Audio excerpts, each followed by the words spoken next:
ladies and gents, Romie Reviews here. Please like, comment, subscribe. This is my review for season 4, Queen Sugar, episode, was this 12, I think. Now, here's the thing. We're moving in the right direction. Things are a little off, but let's just move forward with, I'm not doing this in order. Please check out my other channel, Romie Whispers ASMR.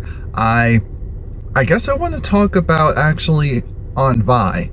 So Aunt Vi, she goes over to Nova's place. Again, shocker. She goes over to Nova's place because originally, I think, yeah, she talks to Nova and she wants Jimmy Dale's address because, of course, she knows that Nova knows where Jimmy Dale actually lives. I guess he doesn't live too far off. Nova said, I'm not giving you the address. Aunt Vi said, after all that you've done, me asking for this address should be small. Nova agreed to give her the address as long as Nova could accompany her. Fine. Fair. Cool. Nova thought she was slick, saying, oh, but you need to talk to me. I said, oh, no, Nova. You are not allowed to go and make the rules. You are not allowed to go and almost demand anything at this point in time. What you are allowed to do is drive, be the chauffeur, and go from there, which is what she does. Now, we get to Jimmy Dale's house, and it's a mess. It's in tatters. It's clear that his life is a mess. I mean, the fact that the outside of his house looks so bad shows a real representation of what's going on with him. He even opens up the door and he looks a mess. So he got himself together to go to Vi's place to look like he had stuff going on, to look like things were going well without her, which they're not. So he's there with his attitude, and she brings the box. I guess it's the box of stuff from when she was abused or in hospital. I don't know if she lost a baby, what have you. What matters is she gives him the box and said that she's been carrying this around with her forever, and now it's your responsibility. You are the one who actually did this, so you get to carry it. He goes, drops the box on purpose, and then starts trying to curse her out.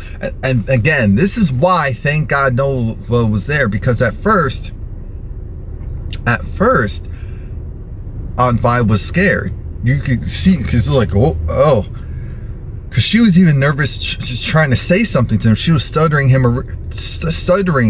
originally, but then, you know, Nova was there, and Nova came close to Aunt Vi, like, hey, you're not doing this today, Jimmy Dale. No, you're not. No. And Aunt Vi realized that, oh, you're trying to say all this stuff about me. But she looked at his house, she looked at him and said, your life's a mess. It's in tatters, actually. And you needed me. I'm doing fine. I'm in a great relationship. I'm flourishing. And this is the best that you could possibly ever do for yourself. So I won. I said, you did, Aunt Vi. You did. And you reclaimed your power. And this was so important for a lot of people to see. A lot of people, especially what happened next. Because the next thing we know, after Aunt Vi felt great because she stood up for herself, and you could tell that she wasn't just bolstering, she meant it. It was that inner strength from within. It came out. And then part 2, which is now we see this woman who clearly is being abused, who's actually Jimmy Dale's current girlfriend, or was Jimmy Dale's current girlfriend, girlfriend at the time. She went and got groceries. Jimmy Dale's telling her, get inside, get inside. Don't talk to her. Don't listen to her. And Aunt Vi said no. She stood in the front of that woman, said no. Is that man,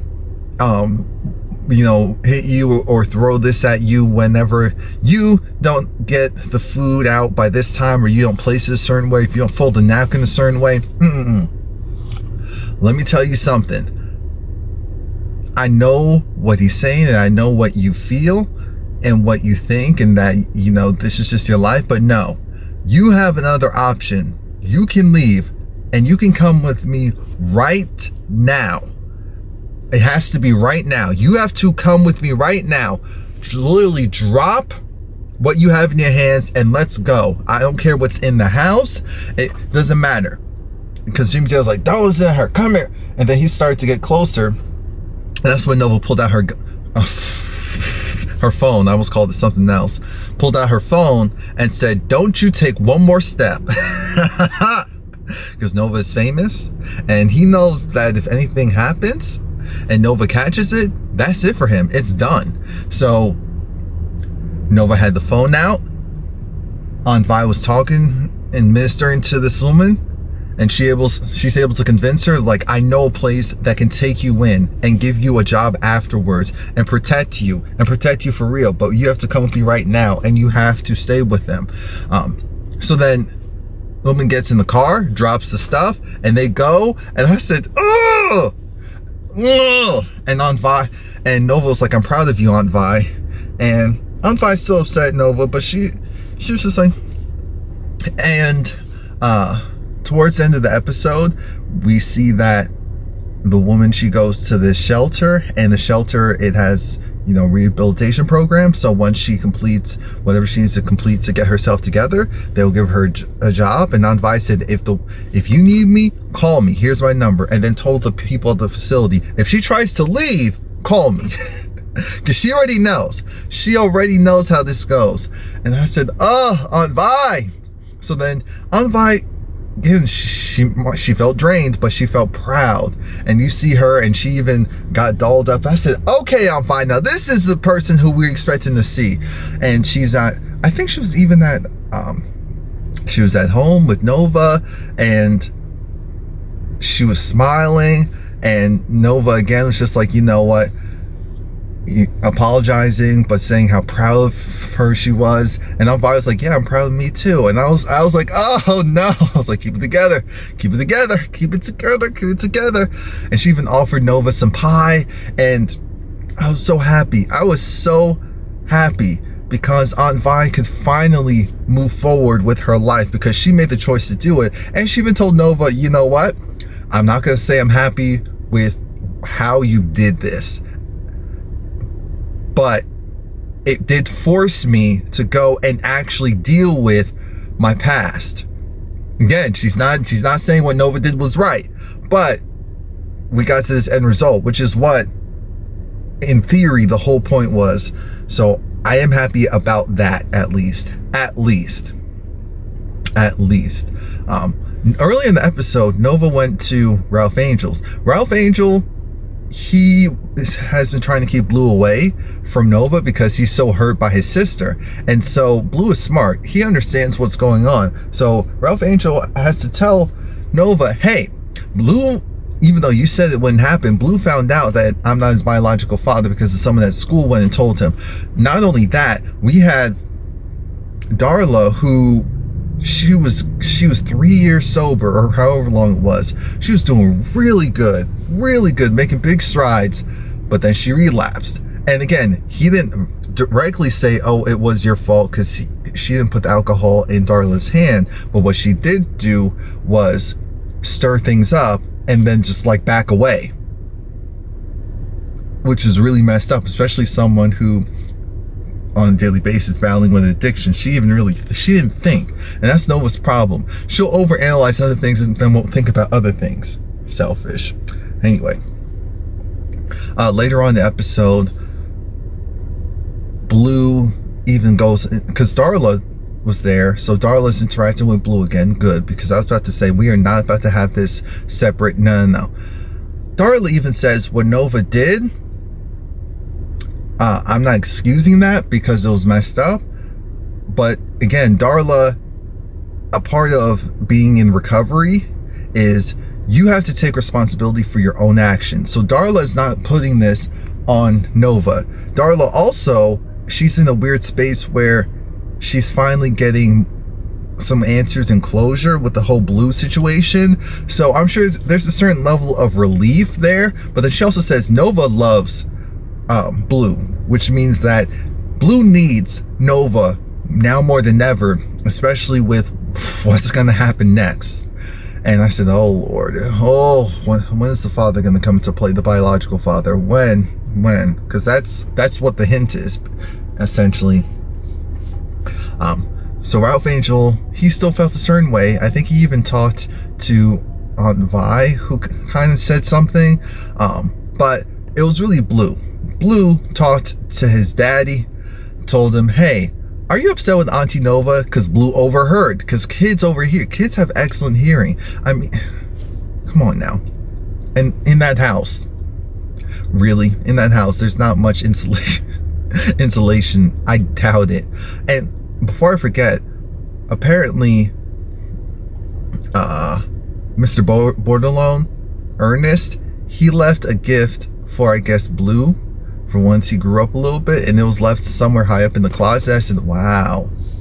So Ralph Angel will eventually give that to Blue. He just has to space things out. But Blue said some really profound stuff, essentially how him and his friend, they were having an argument because I guess one person was sharing and the other one wasn't. And so the mom essentially said, hey, you two are friends, right? Are you gonna let this game go and allow you to treat someone differently just because they may want to play or they don't want to play, or they like this and they are like that? Essentially, don't let your differences divide you. That's essentially what Blue was saying. And Ralph Angel was just looking at him like, where are these brains come? Blue was right. Blue was right. He sure was. And because he was, Ralph Angel realized he needs to reassess, allow Blue to interact with Nova, which he did, and we're over that part. This episode wasn't really focused too heavy on Darla and Ralph Angel. We can move on from that.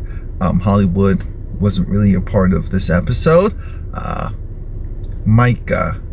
So Micah and Kiki, they're at this art exam, and Micah's talking about how, oh, look at this painting. This painting actually was left, it was created from the floods. When the water rescinded, then everything dried up, and this is what came out of it. And so Kiki's like, oh, okay, Mr. Culture. But the thing is, Micah's going to Harvard. Kiki is staying, I guess, at a more local college. And Micah, he's afraid of long distance. He really likes Kiki, and he's become ingrained in the community. So I didn't see him wanting to leave. Oh, Lord Jesus. Speaking of that, let's just jump forward. Micah had his graduation party, I guess. Kiki was there. The whole family was there. Davis wasn't there, but just I don't think Davis is allowed back in the house ever again. Oh, that man. Yikes. Now, what happened was we're doing these speeches, and of course Charlie does her speech about her baby, and now he's going to Harvard and she couldn't be prouder, and even gave him a Rolex that was from the both of his parents. Things take a huge shift when Charlie finds out, because Micah looked like he had something he needed to say. Micah said he's not going to Harvard. He rescinded his invitation. It's not because of Kiki, even though Kiki is smiling the whole time. He wants to go to a local college, and he wants to study photography. He wants to study photography and be a part of his community and be a change leader. Charlie's issue isn't with that, because she already knew Micah wanted to do stuff like that. Her issue is he's a black man in America, and he actually has access and privilege that most people, whether they're black or not, wouldn't have, and he's not utilizing it to see the bigger picture of, you go and you pay your dues by working hard, going to Harvard, open up a business so that you can employ all these people, do it the way how I do it. Micah is not Charlie, and that's the problem that Charlie's having. Charlie sees her son, because he's very smart and driven and could do anything, and he has the ability to essentially really do anything. So I think she's looking at what he's wanting to do as being too small, and Nova is co-signing with Micah, even though Charlie looks like she wants to pimp slap Nova. And Nova said, I did not know. And Micah didn't tell anyone. So no one knew about this. Aunt Vi's giving him a hug. She's saying, I'm happy that you'll be around. And, you know, I love you. Because Charlie was trying to be calm. Blue was there. The other family was there. she even when she's upset, she tries to keep it together. That's what she was trying to do, but she was having such a hard time because it's just like, again, her whole thing is, you can do more, you can do better. It almost feels like you're settling. I think that's what she wanted to say, but didn't want to offend, so she didn't say it. But and so I do get and I do agree that under normal circumstances, send the child off to Harvard, make sure he gets connections so that he can take that money and do even bigger things in the community. But unfortunately, you can also get sidetracked. You can also, there's a lot of things that are negative that could happen by going that route. And even though Charlie knows that, she just wants to make sure her son is good. And by him going not, I feel bad because I fully understand what Charlie is saying, but I also get, because I also was like kind of being fast tracked to be more so like business. But I didn't want to do that, or at least I didn't want to do that for working at just like a regular company. So I get where Mike is coming from too, because I do these videos and all this other stuff, so I wanted to explore my creative side as well and have the ability to do that. So that's hard. What else happened? Charlie and Nova had the conversation about how old world energy, well, Charlie actually talked to the sister Landry, and the sister Landry's trying to say, what did you do to my son? What did you do to Jacob? I don't understand why he why he can't stay away from you, or why the men, again, kind of reiterating, oh, why did you go and say that salacious stuff? No, you mean the truth? Sorry, you married into a bloodline that was not pure white. And if you're upset about it, be mad, because your son has some black in him. Sorry. And she essentially tells Charlie that Charlie has no idea what she's really getting herself into.